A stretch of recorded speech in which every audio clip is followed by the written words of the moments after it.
Bonjour, nous allons commencer par la lecture hebdomadaire. Psaume 119, versets 33 à 40.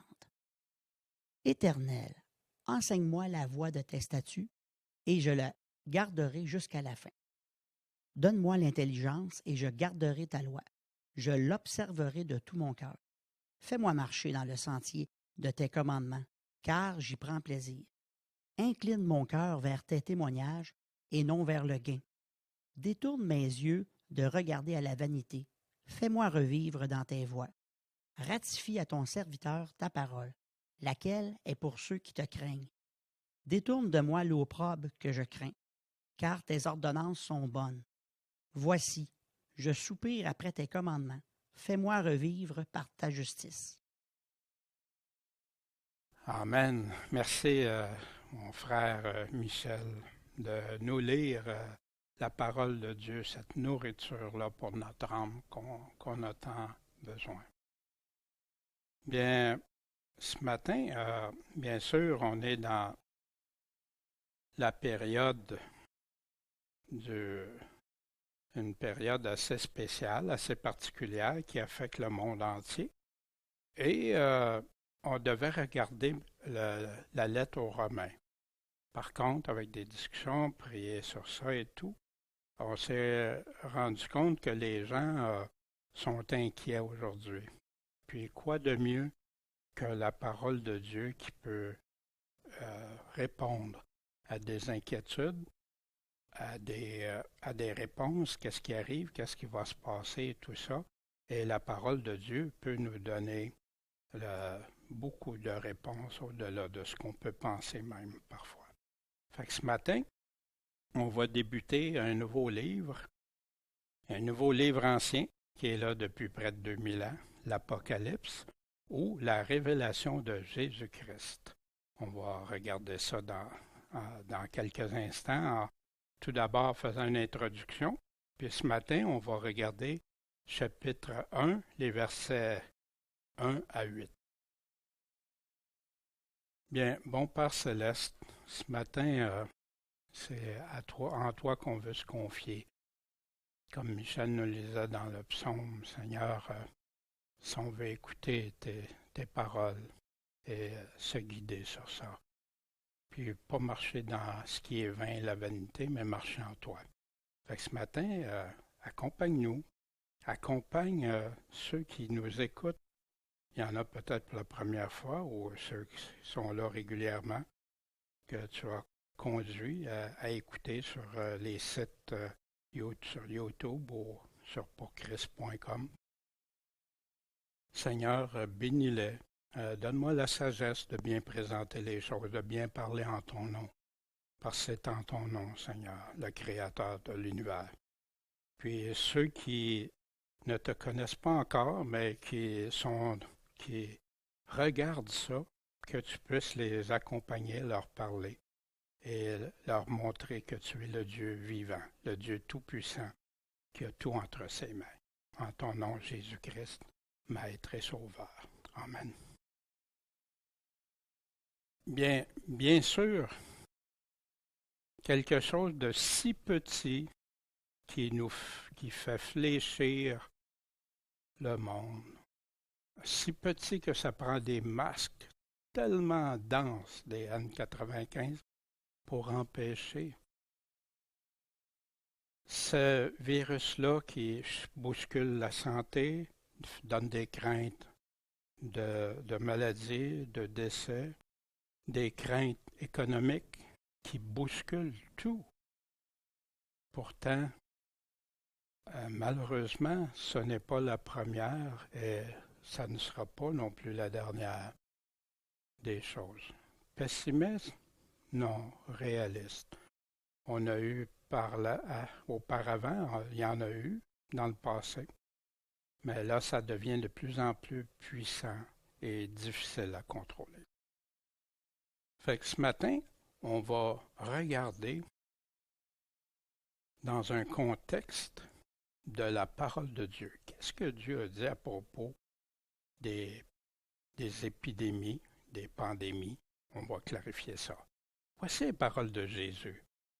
Jésus nous disait que vers la fin, Une nation va s'élever contre une autre nation, un royaume contre un autre royaume. Il va y avoir des famines, des pestes. Et les pestes, c'est là qu'on va examiner un peu plus tantôt, et des tremblements de terre en divers lieux. Jésus le répétait aussi dans Luc 21, il va y avoir des grands tremblements de terre en divers lieux, des famines, des pestes. Il va apparaître des choses épouvantables et de grands signes dans le ciel. Qu'est-ce que c'est peste?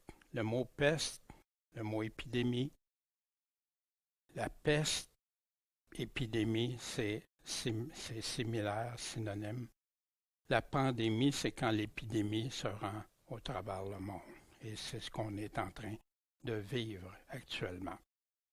Le dictionnaire grec, des mots de la Bible dans lequel le texte était écrit, peste, pestilence, fléau, quelqu'un qui est une peste même.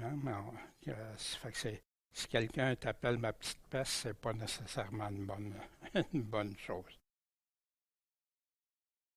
Ce matin, es-tu prêt à investir un peu de temps pour écouter, apprendre, comprendre, puis te permettre de faire des choix sur un sujet qui peut être déterminant pour la vie que tu auras, mais pas juste ici, pour l'éternité. Il y en a qui ne croient pas à ça, mais peut-être qu'en écoutant ce que Dieu dit, faire comme moi quand je me suis converti, en venir à croire qui est Dieu. Connais-tu tout ce que Dieu a dit d'avance pour que tu crois en lui? Beaucoup rejettent plein de choses, mais ils n'ont jamais été écoutés, ils n'ont jamais lu, mais ils sont prêts à rejeter ça. Bien sûr, les religions ont fait des dégâts. Bien sûr, et Jésus nous parle d'être avec lui, de suivre ce que Dieu le Père dit, mais pas d'aller dans des religions qui peuvent aller nous détourner de lui. Connaître Dieu par ses paroles, ce qu'il annonce d'avance pour qu'on croie, c'est pour ça on va voir. Dieu lui-même nous le dit qu'il nous annonce les choses d'avance pour qu'on croie. Comment les paroles de Dieu et ce que tu vois arriver au travers le monde se concrétisent. Et dans la révélation de Jésus-Christ, il nous donne plein d'informations pour nous. Malheureusement, c'est un livre qui est souvent mis de côté ou qui a l'air du chinois pour certains. On va y arriver à ça. As-tu la foi en lui? Crois-tu en lui? Lui fais-tu confiance? Voudrais-tu faire grandir ta foi? Ce livre-là de l'Apocalypse est un livre extraordinaire pour y arriver, si tu laisses Dieu, la place à Dieu pour parler.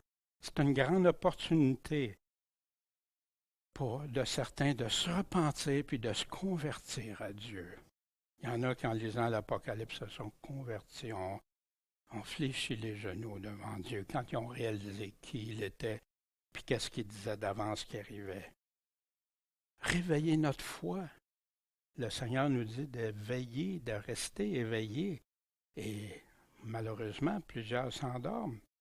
Pour nous informer, nous permettre de veiller avec le discernement, mais qui vient de Dieu. Pas notre discernement personnel, celui que Dieu peut nous donner. Pour nous rendre bouillants et non des tièdes. Un évangile vivant, cohérent, intéressant, quand tu laisses Dieu parler. Puis une opportunité de nous permettre de se préparer et se fortifier selon ce que Christ nous demande pour les temps difficiles à venir. Mais si on se concentre juste sur les temps difficiles, ça ne marchera pas non plus. C'est pas ça l'Apocalypse va nous amener à des temps difficiles, mais il va nous amener à l'espérance extraordinaire, ce qui s'en vient aussi. Mais, vous savez, de ce temps-ci, là, plein de gens voudraient aller à l'église ou écoutent des émissions ou sur Internet, font des recherches et tout ça. Quand les gens ont peur, ils cherchent Dieu, souvent. Aux États-Unis, exemple, après le 11 septembre, les églises étaient pleines à craquer. Malheureusement, ça a été éphémère, ça n'a pas duré. Quand la peur est partie, l'intérêt pour Dieu est parti. Certains sont restés, merci, mais très peu, très peu. Fait que ne laissons pas passer cette opportunité-là pour chacun de nous. As-tu déjà pris le temps? As-tu le cœur disposé, ouvert, les oreilles ouvertes, les yeux ouverts, nous permettre de comprendre, d'entendre la vérité, de la voir, prêt à changer notre opinion quand Dieu parle clairement par sa parole, puis appuyer ce qu'on croit et valider seulement par la parole étudiée dans le contexte des passages bibliques. Pourquoi? Parce que beaucoup vont découper des passages et en venir avec toutes sortes d'interprétations, puis malheureusement, il y en a beaucoup qui c'est farfelu. Ça ne vient pas de Dieu. C'est pas Dieu qui a parlé comme ça, mais les hommes le modifient. Rien ajouter ou enlever à sa parole. Toute affirmation doit provenir, puis être sur Dieu, sur ce qu'il dit en premier, puis nous permettre quoi de se soumettre, tout en sachant ou en pensant à cette question, qui a raison, puis qui aura raison à la toute fin devant lui. Quelle valeur a ton éternité? Où et comment le passeras-tu? Parfois, pour des chrétiens qui ont la confiance, la foi totale en Jésus-Christ, qui écoutent Jésus, qui le suivent, oui, et Jésus nous donne une paix, une assurance, une espérance. Mais il y en a souvent qui oublient comment vas-tu le passer, cette éternité-là? Il y a des belles promesses, il y a des belles choses, mais il y a aussi, pendant que tu es ici, tu es en train de préparer quand tu vas aller devant Dieu. Puis Dieu va avoir des récompenses différentes aussi. La confusion par rapport à l'Apocalypse? Bien, il y a un langage avec beaucoup d'images, de symboles, de paraboles, comme dans les autres textes de prophétie qui nous annonçaient les choses à venir. Bien oui, comme Jésus, quand il enseignait, il nous enseignait, mais avec des images et paraboles. Mais ces images-là étaient toujours pour en venir à une compréhension de quelque chose qu'on peut comprendre concrètement. Exemple, quand il prenait des plantes, des semences, quand il prenait le ciel, quand il prenait différentes choses qu'on pouvait voir, comprendre. Mais si on se met à interpréter ces symboles-là où il ne veut pas, ben, c'est sûr que ce ne sera pas sa compréhension. Jésus prenait des exemples simples que les gens pouvaient comprendre. Il y a environ 2/3 qui sont de ces paraboles-là, de ces images-là, de ces symboles-là, qui sont identifiables clairement par les autres passages dans la Bible elle-même. Fait qu'on n'est pas obligé d'inventer. Puis ceux qui restent, bien, le texte auto nous l'explique, nous le dit. Il y a certaines prophéties qui seront clairement comprises juste avant ou pendant sa réalisation. Prenons le 666, qui est la marque que tout le monde va avoir, va être obligé de prendre, sinon, ben voici ce que le système va obliger, mais que le chrétien ne prendra pas. Ben, le 666 étendu sur toute la terre, les gens croyaient que c'était impossible avant. Maintenant, avec la technologie, là, on comprend, on peut mieux comprendre qu'est-ce qui s'en vient. Quand il disait que toute la terre va voir des choses, ben avant, c'était impossible. En même temps, aujourd'hui, tous ont un téléviseur, Internet et leur cellulaire. Fait qu'il y a des prophéties comme ça. Il y a l'Antéchrist, des images qu'autrefois c'était impossible qu'on comprenne. Maintenant, ça devient facile. Jamais le retour de Jésus-Christ, son avènement, a été si près. Si on compare il y a 2000 ans, si on compare dans les années 1900, si on compare aujourd'hui. Mais tellement de désintéressement, peu d'enseignement, puis malheureusement souvent au sein même des églises. Pourquoi la parole de Dieu cette partie importante-là n'est pas là. Vous savez, pour une grande majorité de pasteurs prédicateurs, ils vont répéter ce qu'ils ont déjà entendu ou reçu. J'ai parlé à des pasteurs et ils ne vont pas. Ben, c'est comme ça qu'on l'a eu, on l'explique comme ça. Mais laisse donc Dieu parler. Puis il y en a qui disent, ben j'ai pas le temps, je suis occupé à toutes sortes de choses, puis tout ça, puis les prophéties, ça fait peur, ou ça vient des fois même nous bousculer dans notre théologie ou ces choses-là. Mais c'est qui va avoir raison?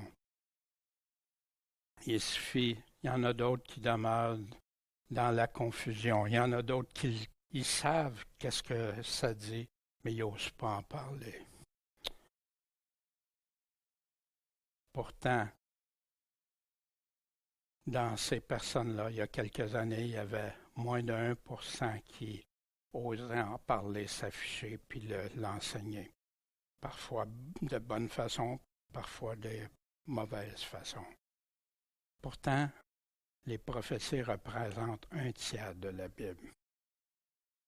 Dans le Nouveau Testament, il y a un verset sur 25 qui parle du retour, de la fin, du jugement à venir et tout. Qu'est-ce qui se passe? Les gens retranchent, enlèvent, découpent des parties importantes de la Bible. Malheureusement, ils découpent des parties que Dieu jamais, ça n'a jamais été dans l'intention de Dieu de ne pas mettre là, au contraire, qui est important pour notre foi. Maintenant, qu'est-ce que veut dire le mot apocalypse? Ce mot-là que les gens ils entendent le mot apocalypse, ils voient tout de suite toutes sortes de choses. Les films s'en servent, les journaux, les médias, les nouvelles apocalyptiques. Que veut dire ce mot apocalypse? Ou plutôt en français le mot révélation. Dans le dictionnaire Strong, c'est le numéro 602 pour ceux qui suivent pour le grec. Le mot apocalypsis, ça c'est le mot grec. Là, ça veut dire révélation, apparaître, manifestation, éclairer, mettre à nu. Jésus se révèle, on va voir révélation de Jésus-Christ et non pas de gens comme parfois on lit dans les Bibles. Au début, les en-tête, pas dans le texte. Révélation d'une vérité, une instruction, révélation d'instruction concernant des choses inconnues auparavant, l'usage d'événements par lesquels les choses ou la nature de certains jusqu'ici cachés deviennent visibles à tous, comme pour Jésus-Christ quand il est apparu, plein de prophéties, manifestations, apparences. Quand on voit le mot apocalypse, ce qui est le mot révélation, voici à quoi ça fait référence. On va regarder un peu plus en détail en poursuivant. Dans l'Apocalypse, la révélation de Jésus-Christ, dans ce livre, rapidement un survol, on va avoir l'introduction au chapitre 1. Les chapitres 2 à 3, les églises. Jésus parle à ces églises. Jésus est le livre dans les chapitres 4 et 5. Les 7 sceaux. Jésus qui brise les sceaux de ce livre que le Père lui a remis entre les mains. On va voir les 7 trompettes, les alarmes de Dieu pour que les gens se réveillent. On va voir aussi les 7 coupes, là où se manifeste la grande colère de Dieu. On va voir, bien sûr, la chute de Babylone. On va voir aussi dans l'Apocalypse l'Armageddon, le rassemblement, la guerre à venir, le retour de Jésus-Christ. On va voir la résurrection, la première résurrection, ceux qui vont être rois et sacrificateurs avec Jésus-Christ pendant 1000 ans, un millénium sur terre où le malin ne pourra plus influencer personne. Et bien sûr, la deuxième résurrection, le jugement, le dernier jugement que la Bible nous parle. Puis où il va y avoir tout en nouveauté, nouveaux cieux, nouvelle terre, nouvelle promesse de Dieu. Puis, bien sûr, l'éternité. C'est un survol très sommaire de ce qu'on va voir au travers la révélation de Jésus-Christ. qui nous a donné ça pour nous, pour qu'on sache. Voici la révélation. Ce qu'on avait autrefois dans Deutéronome 29, verset 29 et le chapitre 30, versets 1 et 2. Les choses cachées appartiennent à l'Éternel notre Dieu, mais les choses révélées, révélations, sont pour nous et pour nos enfants à jamais, afin que nous mettions en pratique toutes les paroles de cette loi. Or, quand toutes ces choses que je t'ai représentées seront venues sur toi, soit la bénédiction, soit la malédiction, et que tu rappelleras à ton cœur parmi toutes les nations où l'Éternel, ton Dieu, t'aura chassé. Ici, bien sûr, il parle d'Israël, cette nation d'Israël, qui a eu tant de prophéties réalisées au travers des siècles, en ce qui les concerne, que Dieu leur avait dit d'avance qu'il arriverait. Et que tu te convertiras à l'Éternel, ton Dieu, et que tu obéiras à sa voix, sa parole, de tout ton cœur, de toute ton âme, toi et tes enfants, selon tout ce que je te commande aujourd'hui. Dieu nous révèle. Il y a des choses que, il dit non, il y a des choses que vous n'avez pas besoin de savoir tout ça. Mais ce que vous avez besoin de savoir, vous avez tout.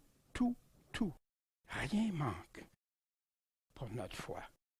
Un bref témoignage, mais pour moi, les prophéties ont joué un rôle capital pour ma conversion, pour que j'en vienne à réaliser que Dieu avait écrit des choses des milliers d'années d'avance, puis je regardais, j'avais comparé ça, puis ça se réalisait tout, dont il y en avait quelques centaines qui traitaient juste de Jésus-Christ, quand il viendrait, ça s'est tout réalisé.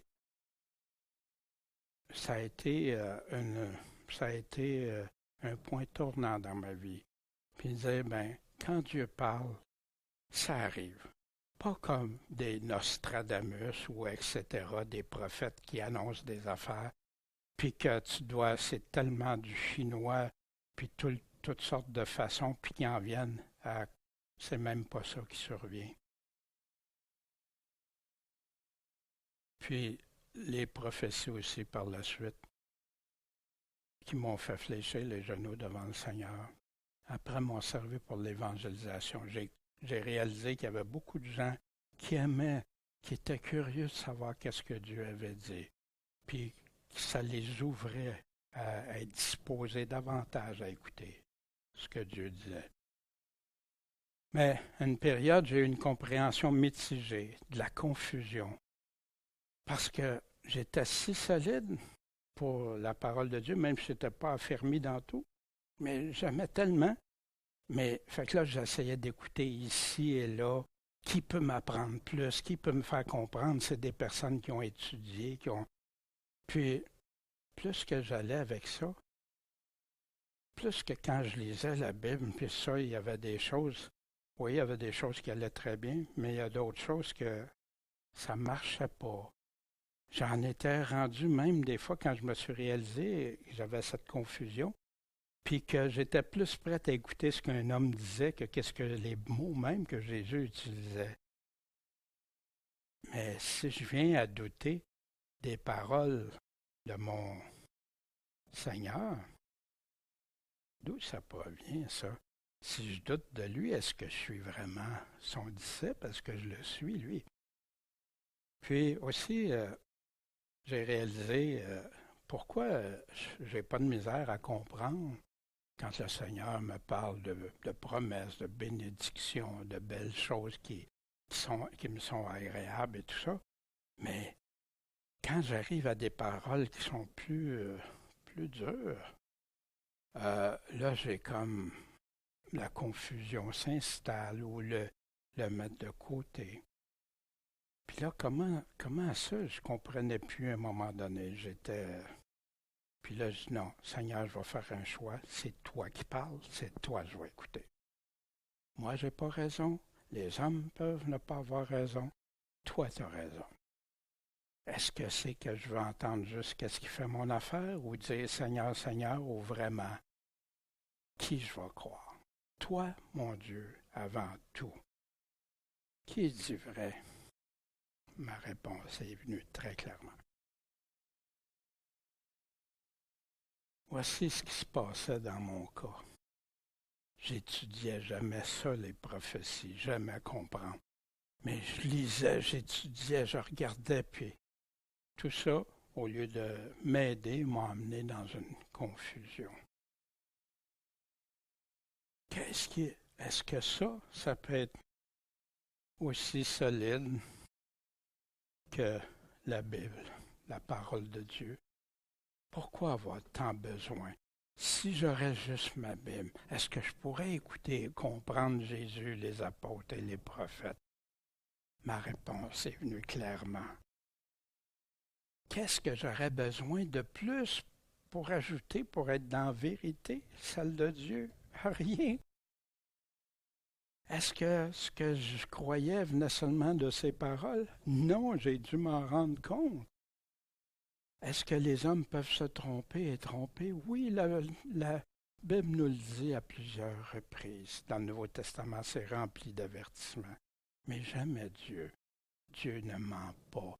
Dieu est le Dieu de vérité. Puis, est-ce qu'on a cette image-là que j'ai beaucoup aimée? C'est comme un enfant qui lit qu'il est passionné et tout ça. Il y en a qui disent, fais attention pour ne pas devenir trop zélé, mais justement, Jésus nous dit d'être zélé pour lui. Que ceux qui ne sont pas le zèle seront vomis de sa bouche. Quelle parole terrible, quelle parole. Mais pour qui c'est caché? Pourquoi il y en a tant qui disent, ah, c'est tout mystérieux, caché? Ils n'ont pas laissé le temps à Dieu de leur montrer. Puis ont fait comme moi j'ai fait, aller chercher plein de choses ailleurs au lieu de comprendre la Bible s'interprète par la Bible. Dans la Bible même, on retrouve la majorité des enseignements dans l'Apocalypse. Le secret de l'Éternel est pour ceux qui le craignent. Tu veux savoir, crains Dieu. On ne parle pas d'être terrorisé.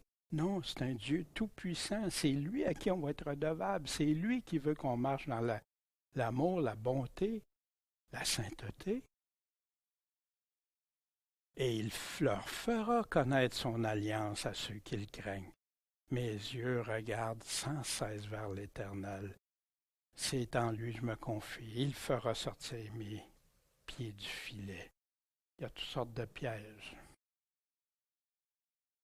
Qui s'est trouvé au conseil de l'Éternel? Qui est-ce qui l'a vu et a entendu sa parole? Qui a prêté l'oreille à sa parole et qui l'a entendu? Qui vraiment? Aussi, il y a mieux écouter ceux qui parlent au nom de Dieu, mais sans dire ce que Dieu a dit. En ce même instant, Jésus se réjouit en esprit et dit, « Je te loue, ô Père, Seigneur du ciel et de la terre, de ce que tu as caché ces choses aux sages et aux intelligents, et que tu les as révélées aux petits enfants. Il en est ainsi, ô Père, parce que telle a été ta bonne volonté. Mais le Père le révèle à ceux qui le craignent, à ceux qui l'aiment, ceux qui veulent le suivre, comprendre qu'il est le Dieu Tout-Puissant, le Créateur de cet univers. Les choses cachées, trop difficiles, l'Apocalypse. Toutes choses m'ont été accordées par mon Père, mais personne ne connaît le Fils que le Père, et personne ne connaît le Père que le Fils, et celui à qui le Fils aura voulu lui révéler. Mais comment? Jésus nous l'explique. Comment venir à lui, se repentir et se convertir à lui. Jésus répond à ses disciples, parce qu'il vous est donné de connaître les mystères du royaume des cieux. Mais cela ne leur est pas donné. Ceux qui ne viennent pas avec un cœur humble devant Dieu, ceux qui viennent pour des intérêts personnels, ceux qui ne cherchent pas vraiment Dieu, mais n'ont pas accès. Mais Dieu peut le montrer. Il y a des personnes qui ne croyaient pas, qui ont lu la Bible pour essayer même de la démolir, puis à un moment donné, ils se sont rendus compte. Non. Puis ont changé d'opinion, puis ils se sont convertis envers Dieu. Cherchez dans le livre de l'Éternel et lisez Aucun d'eux n'y manquera, aucun ne regrettera l'absence de l'autre, car c'est sa bouche qui a commandé, c'est son esprit qui les rassemblera. Quand Dieu parle, il nous le laisse toujours dans son livre. Il nous a tout laissé par ses prophètes. Maintenant, les symboles, les analogies images versus le littéral. C'est l'utilité, le pourquoi d'une image, c'est que ceux qui cherchent la vérité se réfèrent seulement à sa parole. Ça va amener à établir des faits ou à décrire des choses même parfois inexistantes encore, mais qui se concrétisent par la suite. Puis comment on peut discerner ces symboles-là? Bien, première chose, toujours en littéral en premier, sauf quand le contexte du texte même l'indique. Exemple, quand Jésus va dire je suis la porte, je suis le chemin, est-ce qu'il y a une confusion? On sait que ce n'est pas une porte, on sait que ce n'est pas le chemin, c'est une image qui prend pour dire c'est par lui qu'on rentre, c'est lui qu'on suit, etc. Puis il n'y a aucune confusion, parce qu'on tient compte du contexte aussi. Puis on se rappellera que les images, il y a près de 2/3 des symboles utilisés dans l'Apocalypse qui sont, qu'on en parle ailleurs. Quand on va voir les étoiles, qu'est-ce que c'est les étoiles? Ce symbole-là, Jésus va nous répondre. On va voir ça, Dieu voulant, la semaine prochaine. Les chandeliers, la même chose, et plein d'autres choses. C'est Dieu qui a choisi de nous parler comme ça. J'ai parlé aux prophètes, j'ai multiplié les visions par le moyen des prophètes, j'ai proposé des similitudes, des exemples pour nous aider à comprendre. Mais il dit, je résiste aux orgueilleux, mais je fais grâce aux humbles, de venir avec un cœur humble devant lui. De sorte que ce qui avait été dit par le prophète en ces termes fut accompli. J'ouvrirai ma bouche, c'est Jésus qui nous parle de ça, en similitude ou parabole, exemple, analogie, c'est tout synonyme.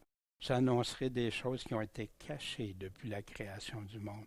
Jésus est venu nous les révéler, nous les dire. Aussi, on voit dans les prophéties pourquoi on peut faire tellement confiance. Dieu dit, puis ça arrive. Puis Dieu ne se cache pas pour le dire aussi. Rappelez-vous les premières choses, celles des temps anciens, car je suis Dieu. Il n'y en a pas d'autre. Je suis Dieu. Il n'y en a pas comme moi. Il n'y a personne. Il n'y a aucun livre qui arrive à dire toutes les choses qui étaient prédites, puis que ça s'est réalisé à 100% comme on le voit dans la Bible. J'annonce dès le commencement ce qui doit arriver, et longtemps d'avance ce qui n'est pas fait encore. Je le dis, mon plan tiendra, mon dessein tiendra, et j'exécuterai toute ma volonté. Puis, il continue plus loin, ce que j'ai dit, je le fais arriver. Ce que j'ai projeté, je l'exécute. Écoutez-moi, gens endurcis de cœur, qui vous éloignez de la justice de Dieu. Je fais approcher ma justice, elle n'est pas loin. Mon salut ne tardera pas. Fait que pour tous les fidèles qui l'attendent, Dieu va répondre. Par contre, les prophéties, des fois, ça fait faire certaines réactions. Justement, dans l'Apocalypse avec Jean, on va voir la même chose dans Daniel aussi. Le doux et amer. C'est doux, puis ça devient amer parce que des fois, il y a des choses difficiles. Ésaïe, qui a été tout bouleversé d'apprendre des choses. Daniel, qui en est tombé malade pendant quelques semaines. Jérémie, qui a eu toute une gamme d'émotions. Ses sens, ses sentiments, tout. Ça peut provoquer du déni, du refus, du rejet, pas vrai, impossible. Ou ça peut faire « Wow, Seigneur, tu l'as dit, puis c'est ça qui arrive. Puis je sais que tu es au contrôle, puis tu vas t'occuper de moi. » C'est trop gros, c'est pas réel, c'est comme un rêve. Ou quel Dieu tout-puissant qui dit que c'est ça, qui a dit ça d'avance, puis qu'on le voit se concrétiser. Ça peut amener des prophéties de la polarisation. Ça, c'est malheureux, des positions extrêmes d'un bord ou de l'autre. Ou si on reste ouvert, Dieu, tu parles. Pas commencer des combats, des guerres. Parfois, les gens ont peur, fait qu'ils se polarisent. Parce qu'un a dit ça, il se polarise sur ça. Non, c'est qu'est-ce que Dieu a dit. Ça peut amener des défis, des combats parfois, ou attaquer, ce qui est malheureux. Les gens qui ont peur font ça, souvent. Il y en a qui vont abandonner, fuir, baisser les bras, devenir tièdes. C'est triste. Mais c'est pas ça les prophéties. Les prophéties, quand elles sont bien saisies dans leur sens et tout ça, doivent nous amener au salut de notre âme pour être fidèle, comprendre, lui faire confiance, puis devenir bouillant pour lui. Il y en a que ça les fait figer, paralyser, taire, abasourdi. Mais non, pour le chrétien qui aime la parole de Dieu, qui va écouter ce que Dieu a dit d'avance, il va devenir avec la foi de plus en plus vivante, de plus en plus zélé pour le Seigneur, puis qui va avoir le goût d'avertir d'autres, les informer. C'était une introduction un peu, les prophéties, qu'est-ce que ça peut faire et tout. Puis je vous prie d'écouter jusqu'à la fin, parce que vous allez voir, on débute l'Apocalypse. Puis bien sûr, on ne peut pas tout voir dans le premier, il faut être bref et tout ça.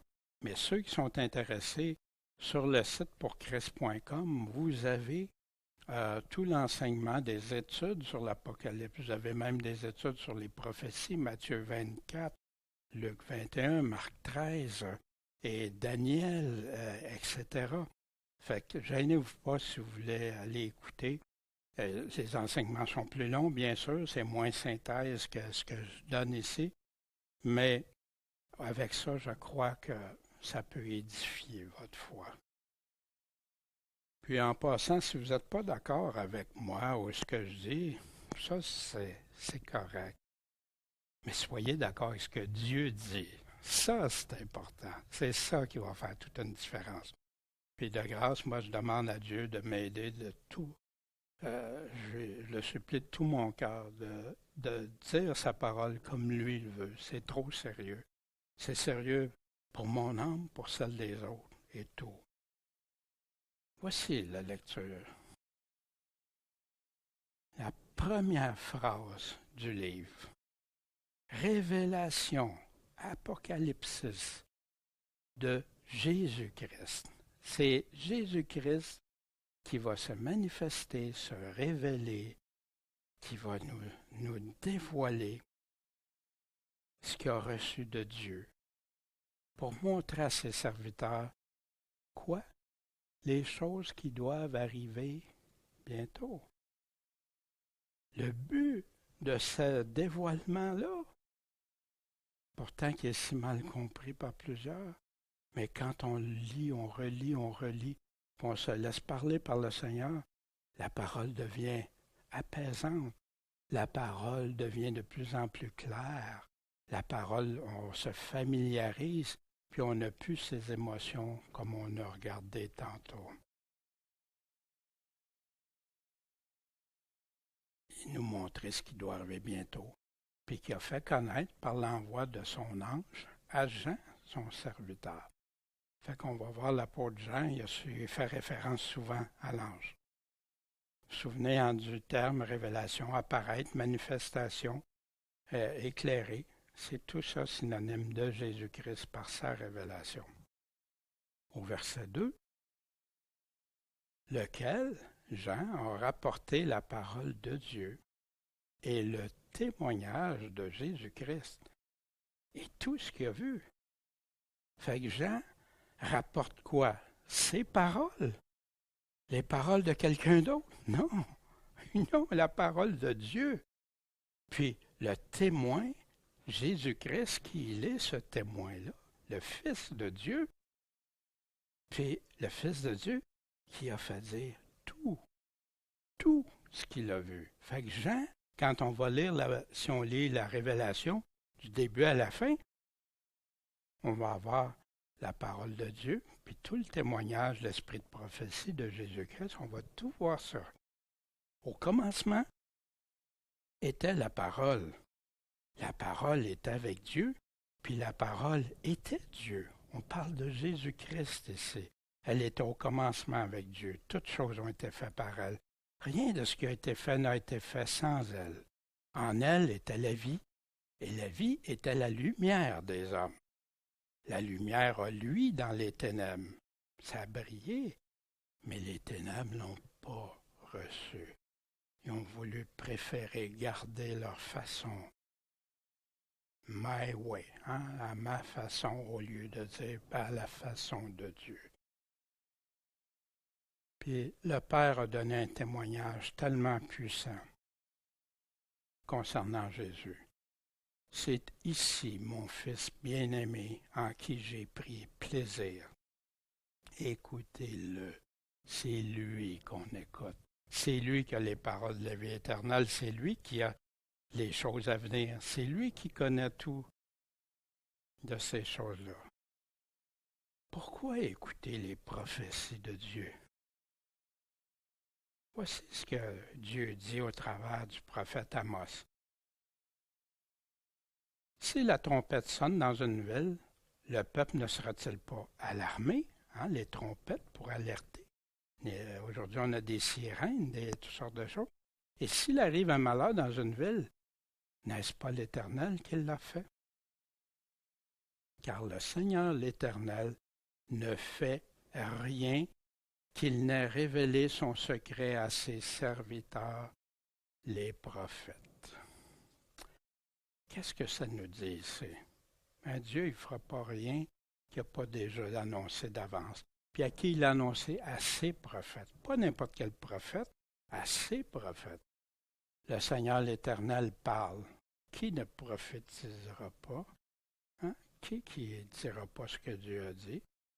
Mais ajoute rien, enlève rien. Voici ce que Pierre nous disait dans le Nouveau Testament. Nous avons aussi la parole des prophètes qui est très ferme, à laquelle vous faites bien de vous attacher, comme une lampe qui brillait dans un lieu sombre, jusqu'à ce que le jour resplendisse et que l'étoile du matin se lève dans vos cœurs, que tu comprennes. Fait que c'est-tu normal au début que tu es confus un peu, que tu n'aies pas tout, mais reste attaché à la parole des prophètes que Dieu a choisis, dans sa parole, qu'on a tout dans sa parole, il ne manque rien. Puis tu vas voir que tu vas comprendre de mieux en mieux, de plus en plus. Voici une phrase que j'ai pensé même la mettre à toute sur la fiche première là, avec le logo. Heureux celui qui lit et ceux qui écoutent. Mais qui lit quoi? Qui écoute quoi? Les paroles de cette prophétie, cette apocalypse, cette révélation, qui garde les choses qui y sont écrites. Dieu nous les a fait écrire. Toutes les choses des prophètes sont toutes écrites. Pour ça, on l'a dans la Bible qui est appelée la parole de Dieu dans l'Ancien et dans le Nouveau Testament. Puis que quand Dieu a choisi, il y en a qui doutent, les hommes ont écrit ça. C'est des hommes que Dieu a choisis, puis que lui, le Tout-Puissant qui a tout créé, comme s'il n'aurait pas la capacité de choisir des hommes, de leur donner ses paroles par son esprit, comme Jésus a dit, qu'envers son esprit rappellerait toutes les paroles et tout ça. Mais pourquoi garder ça? Parce que le temps est proche. C'est là. Mais qui croit à ça? Pourquoi tant néglige l'Apocalypse dans les églises, alors que Jésus lui-même dit « Heureux celui qui lit, qui écoute, puis qui garde. Toutes les choses qui sont écrites, ça s'en vient. » Même si tu ne comprendrais pas toute l'Apocalypse, tous les détails, tout ça, si tu lis l'Apocalypse, tu vas connaître qui est Dieu, qu'il est le Tout-Puissant. Quand il parle, ça l'arrive. Puis que ne prends pas des avertissements, exemple, pas prendre la marque de la bête pour t'en aller à la perdition. Tu vas comprendre également qui s'en vient, que tu as des belles promesses qui s'en viennent pour ceux qui le suivent, qui sont persévérants en lui, puis que tu vas être heureux pour l'éternité, pas juste pour un court moment, mais pour l'éternité. Heureux celui qui lit, qui écoute, qui garde. Mais Jésus l'a répété. Jésus va le répéter. Ensuite, il me dit, ces paroles sont à la toute fin du livre. Ils sont incertaines. Elles sont certaines et véritables. Et le Seigneur, le Dieu des saints prophètes, a envoyé son ange pour déclarer à ses serviteurs les choses qui doivent arriver bientôt, comme on a au début. Voici, je viens bientôt.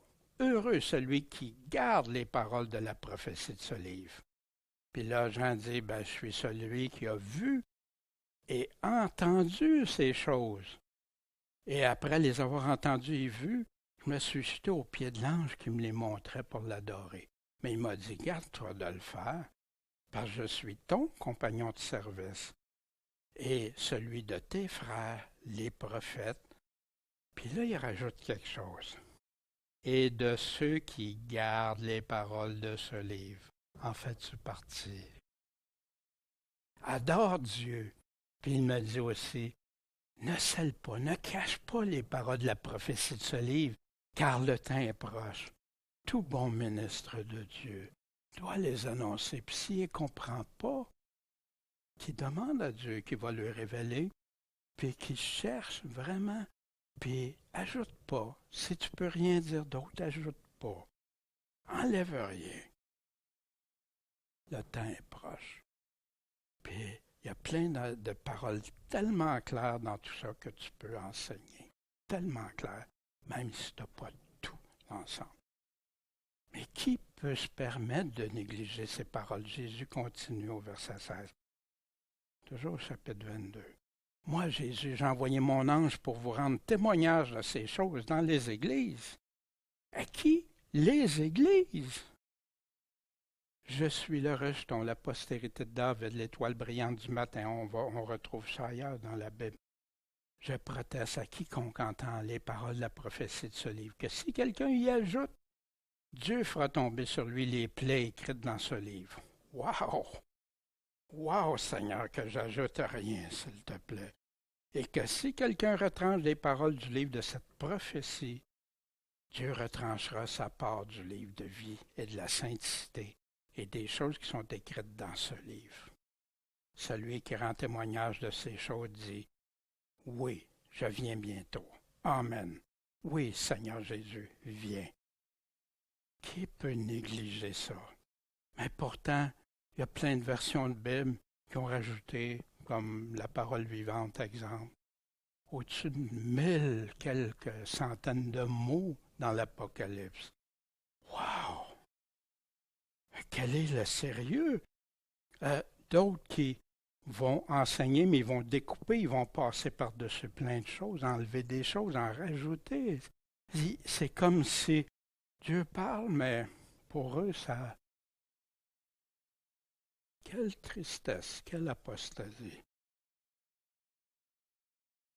Jean aux 7 églises qui sont en Asie. Jean écrit, Dieu y avait demandé, le Seigneur y avait demandé, la grâce et la paix vous soient données de la part de celui qui est, qui était et qui sera. On peut traduire ça par, comme quand Dieu a parlé à Moïse, je suis. Avant, pendant, après, tout le temps. Je suis.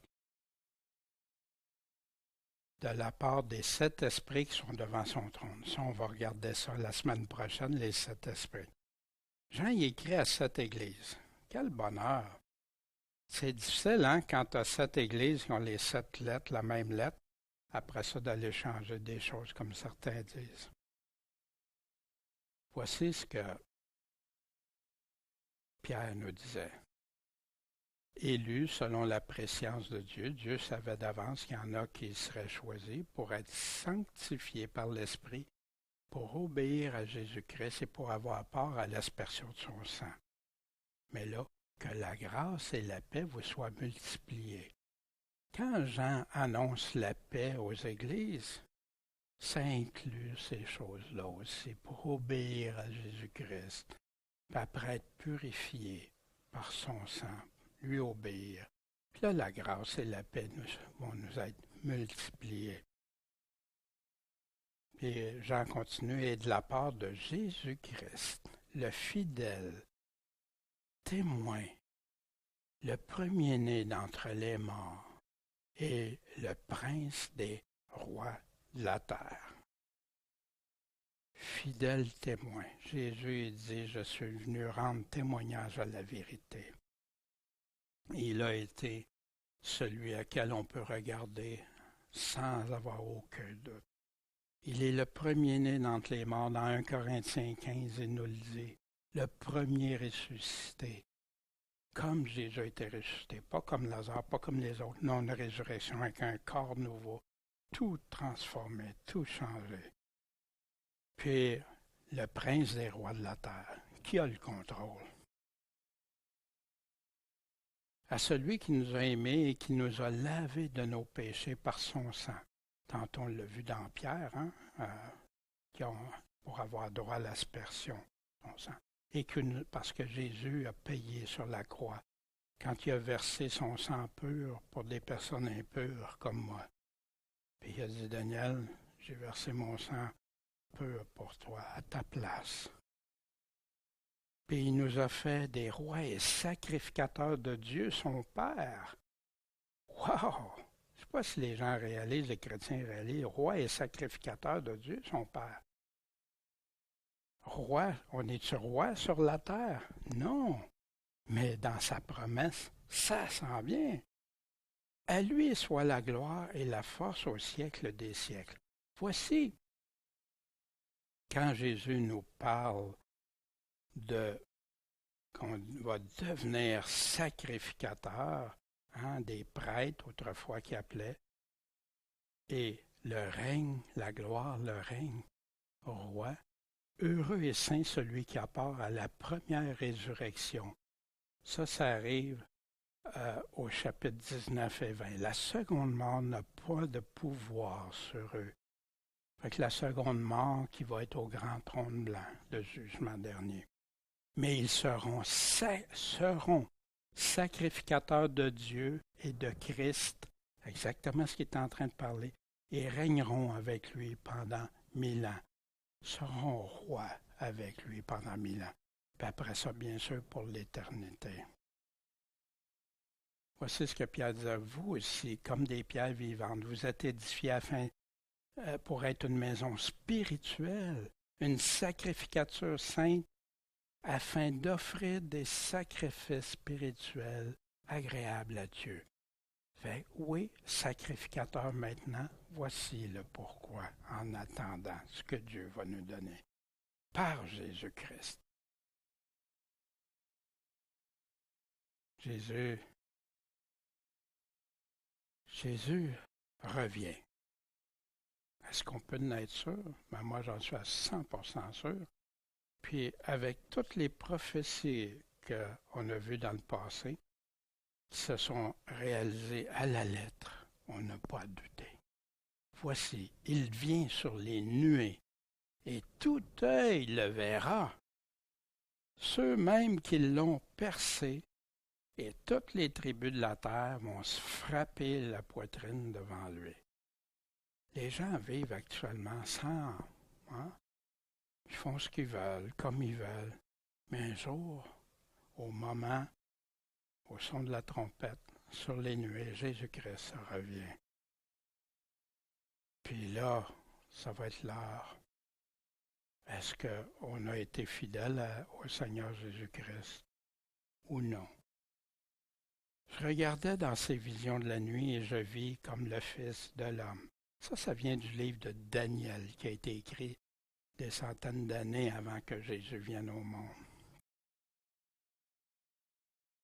Comme le Fils de l'homme, le titre qu'on donne à Jésus-Christ, qui venait sur les nuées des cieux. Et il vint jusqu'à l'Ancien des jours. L'Ancien des jours, Dieu le Père, on le fit approcher de lui. Et on lui donna la domination, la puissance, si vous voulez, la gloire et le règne, le roi des rois. Et tous les peuples, nations et langues l'ont servi. Sa domination est une domination éternelle qui ne passera pas, puis son règne ne sera pas détruit. Ça va être permanent pour l'éternité. Voici ce roi des rois qui s'en vient. Il vient sur des nuées. Dans Matthieu 24, 30, 31. Alors le signe de l'homme paraîtra dans le ciel. Alors aussi toutes les tribus de la terre se lamenteront et se frappant la poitrine, et elles verront le Fils de l'homme venant sur les nuées du ciel avec une grande puissance, une grande gloire. Puis là, il va envoyer ses anges avec un grand éclat de trompette, un grand son, grande voix, et il va rassembler qui? Ses élus des 4 vents depuis un bout des cieux jusqu'à l'autre. La colère sur ceux qui se moquent de Dieu actuellement, mais la délivrance pour ceux qui aiment Dieu et le suivent. Et alors ils verront venir le Fils de l'homme sur une nuée, avec une grande puissance, une grande gloire. Or, quand ces choses commenceront d'arriver, quand tu vois, puis il nous a donné toute une liste qu'on va regarder plus tard, tout ce qui va se produire, qui ne nous a rien caché. Quand vous allez voir arriver ça, regardez en haut, levez la tête parce que votre délivrance approche. Wow! Vous savez, il y en a qui doutaient des pestes, des épidémies. Ils doutaient que c'était possible que toute la terre voie quelque chose en même temps. Ils doutaient de plein d'affaires que Dieu avait dit d'avance. Comme il y en a qui doutent qu'il va revenir aussi, malheureusement. Il vient sur les nuées. On a ça dans l'Ancien Testament encore, des centaines d'années avant Jésus-Christ. Et je regardais sur la maison de David et sur les habitants de Jérusalem. L'esprit de grâce et de supplication. Ils regarderont vers moi, celui qu'ils ont percé. Qui a été percé? Par Jésus-Christ. Ils en feront le deuil comme on fait le deuil d'un fils unique, le fils unique de Dieu. Ils pleureront amèrement sur lui comme on pleure sur un premier-né.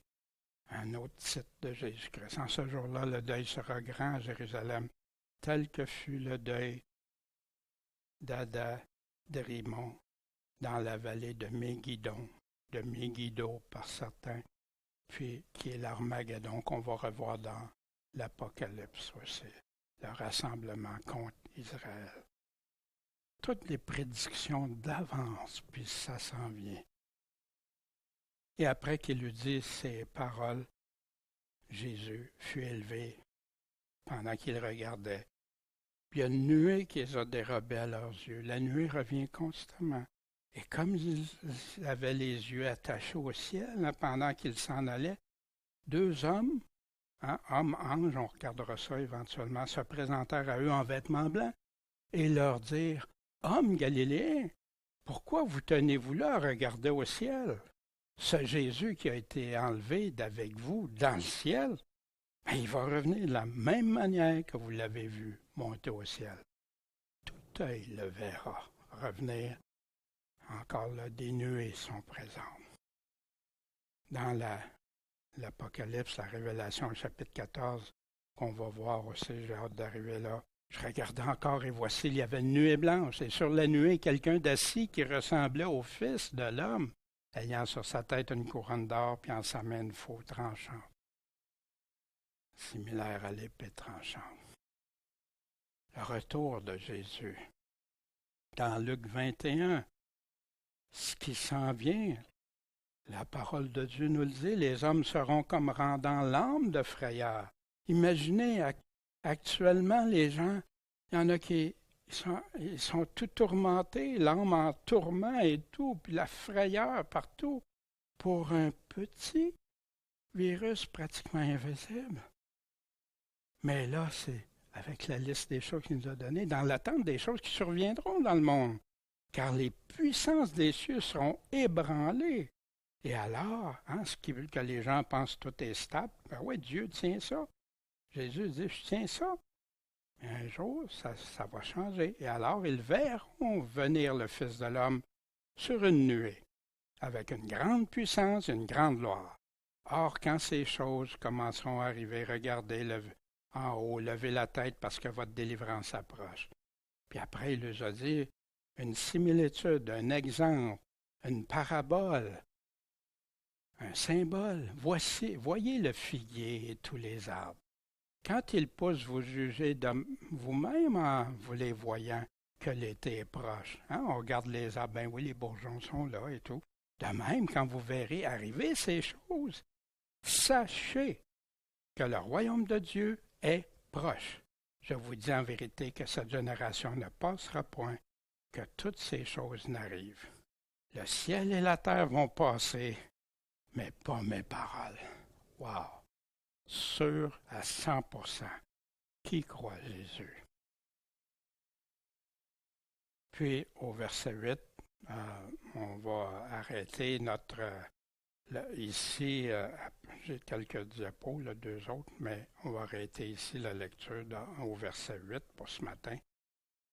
Je suis l'alpha et l'oméga, le A à Z, le commencement et la fin, le tout début, la toute fin, dit qui le Seigneur, celui qui est, qui était et qui sera. Il ajoute quoi? Le Tout-Puissant, celui qui a créé qu'on ait de l'air juste la bonne concentration d'air. Si on n'a pas ça, l'eau, exactement, la terre, que si on serait trop proche, on serait brûlé, calciné, si on serait trop loin, on serait congelé, que tout se tient, les étoiles, tout. Le Tout-Puissant, mais celui qui nous donne la vie, le respire, celui devant lequel on va comparaître un jour. Même ceux qui n'y croient pas, il dit un jour, tous les genoux vont fléchir devant lui. L'Apocalypse va nous amener, on va faire un voyage dans la Révélation, ça va nous amener dans Matthieu, dans Marc, dans Luc, dans Thessaloniciens, le premier livre, le deuxième livre, dans 1 Corinthiens 15, etc. Ça va nous amener aussi des références avec Daniel écrit avant Jésus-Christ, Ésaïe écrit des centaines d'années avant Jésus-Christ, Ézéchiel, tous des prophètes de Dieu, ça. Puis plein de petits prophètes, Zacharie aussi, qui répète beaucoup de choses, l'Apocalypse. Puis tous ces autres, les petits points représentent un peu partout dans la Bible qu'on va trouver des prophéties, puis qu'on peut retrouver des passages écrits dans l'Apocalypse, dans la révélation de Jésus-Christ, puis sur lesquels on peut s'appuyer pour interpréter ce que Dieu dit. Quand on veut savoir ce que Dieu dit, on regarde dans son dictionnaire. Son dictionnaire, c'est sa parole. Ses paroles sont claires, illuminent, puis délivrent, affranchissent, donnent la vérité. Sophonie est un autre livre aussi.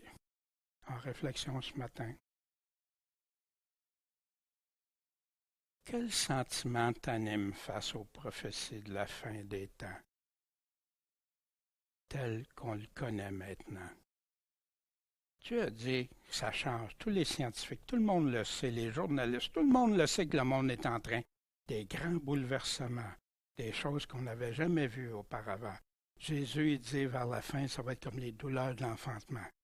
Des choses de plus en plus rapprochées, de plus en plus denses, de plus en plus fortes. Mais quel sentiment? As-tu de la crainte? As-tu de la révolte? Qu'est-ce que tu as? Détermine ça avec Dieu. Parle avec Dieu, puis avec respect, avec humilité, puis partage-lui ce que tu ressens.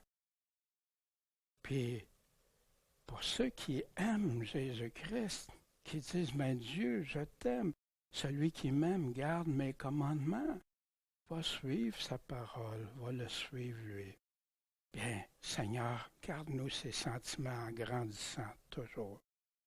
As-tu ce désir de rechercher, de demander, de comprendre, puis te conformer aux paroles du Seigneur Tout-Puissant. Il nous a tout donné pour qu'on le sache d'avance. Il ne nous garde pas dans le ténèbre, dans le noirceur. Il veut. Puis de grâce, si jamais, tu t'es jamais arrêté, puis te réfléchir à Jésus-Christ, fais-le. Cherche, demande-lui. Demandez, vous recevrez. Cherchez, vous trouverez. Frappez, on vous ouvrira. Ne mets pas demain. Investis un peu de temps pour toi, ton âme, ton éternité. L'âme est ce qu'il y a de plus précieux. La vie sur terre, on peut la perdre, mais pas l'âme. Puis es-tu prêt à faire grandir ta foi, ta confiance en lui? Il y en a qui sont loin, mais qui peuvent s'approcher à grands pas s'ils laissent Dieu parler, puis l'écouter. Puis il y en a qui sont plus près, puis tous peuvent grandir dans notre confiance en lui de jour en jour. Puis moi, à chaque fois, comme là, je suis en train de revoir l'Apocalypse, ça fait jaillir. Merci, mon Dieu. Puis tu ne nous gardes pas des choses toutes mystérieuses cachées, tu nous les révèles. Puis si jamais tu doutes encore des paroles de Jésus, laisse Dieu te parler. Laisse-les, fais-lui confiance. Ça fait partie de la foi en lui. Mais d'avoir foi dans ce que lui dit, pas ce que tout le monde dit à droite et à gauche, mais qu'est-ce que lui dit. Bon Père Céleste, merci pour ta parole. Puisses-tu permettre que cette brève étude, ce bref message, Seigneur, puisse enflammer nos cœurs, aider ceux qui recherchent, confirmer à d'autres qu'ils ont plein de choses à découvrir que tu nous as laissées d'avance. Pour nous, heureux celui qui lit, qui écoute et qui garde les choses de cette prophétie, car les choses qui vont arriver bientôt, ça s'en vient rapidement, Seigneur. Merci, bénis-nous, fortifie-nous ensemble, puis bénis ceux qui écoutent, Seigneur. Amène-les là où toi tu veux. En ton Saint-Nom, Jésus-Christ, qu'on attend, on sait que tu vas revenir, puis qu'on puisse être trouvé fidèle devant toi. Amen.